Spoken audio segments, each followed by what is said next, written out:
Goodbye, Toby. Sorry your line is closing down. So am I. And Toby and Henrietta rumbled back to their shed.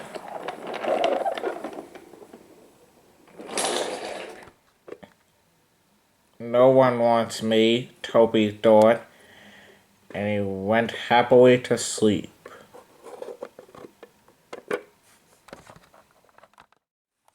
The next morning, Toby's driver and fireman woke Toby up waving a piece of paper at him. Look, said the driver. It's the letter from the stout gentleman. Maybe it's good news. The stout gentleman said you can come to his railway. Toby cheered happily, and the driver and fireman went in Toby's cab. And Toby coupled up to Henrietta, and he set off to Sodor. Then Toby arrived at Walsworth Station. Sir Topham Hatt was already there. Hello, Toby. I see you brought your coach, Henrietta. Yeah, said Toby. The farmer said he wanted to use her as a hen house, and that will never do. No, indeed.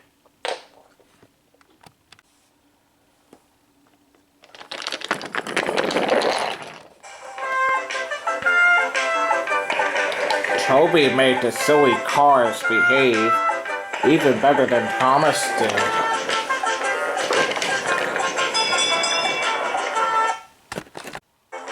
Hey, you!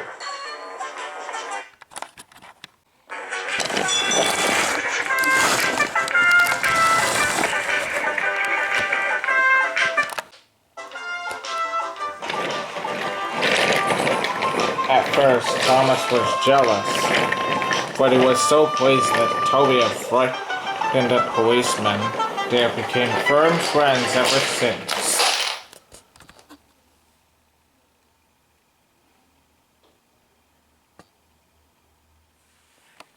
Gordon was cross. Why should Henry have a new sheep? He grumbled. A sheep good enough for me is good enough for him. He goes gallivanting all, leading us to do his work, and then comes back saying how happy he feels. It's disgraceful. And there's another thing. Henry whistles too much. No respectable engine never whistles loudly at stations. It isn't wrong, but we just don't do it. Poor Henry didn't feel happy anymore. Never mind. I'm glad that you're back, and I like your whistling. Goodbye, Henry. We're glad to have you back with us again. Remembered what I said. Then Henry arrived at Edward Station. Hello, Henry. I was pleased to hear your happy whistle yesterday. Thank you, Edward. Shh! Can you hear something? It sounds like Gordon. It is Gordon, but it can't be. But Gordon never whistles like that. Watch Gordon. He came racing toward a tremendous rate. He didn't look at Edward and he didn't look at Henry. He streamed straight through the station and disappeared. Wow, wow, wow. What do you know about that? It isn't wrong, but we just don't do it. And he told Edward what Gordon had said. Gordon came racing by. The noise was awful.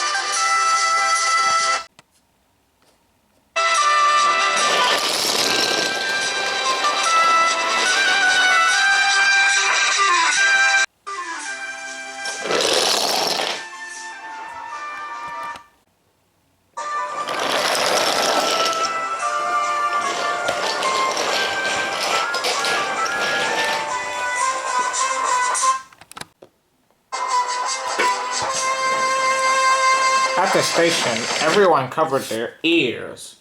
Sir Topham Hatt covered his ears too. Take him away, and stop that noise.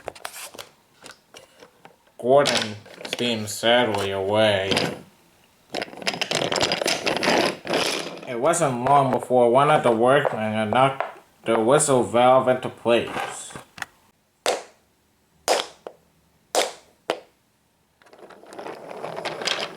Gordon crawled slowly back to the sheds. He was glad it was empty. It isn't wrong, but we just don't do it. No one mentioned whistles. The next day, Henry was enjoying himself enormously. I feel so well, I feel so well. Quickly plop, quickly plop.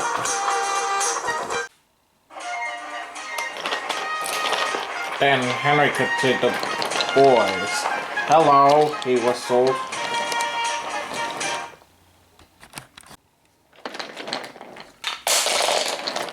Oh, he called. The boys didn't wave and take his number. They thought they had to drop stones on him instead.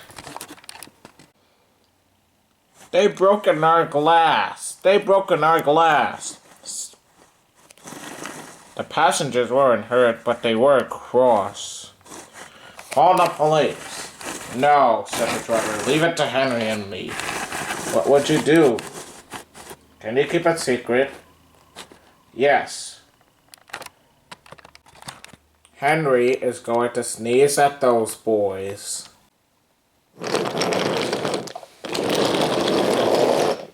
Lots of people were waiting at the station just before the bridge.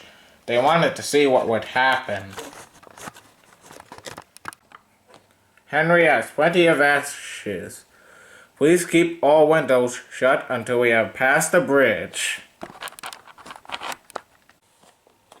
Henry's as excited as we are, aren't you, old fellow? Henry felt more stuffed up than excited.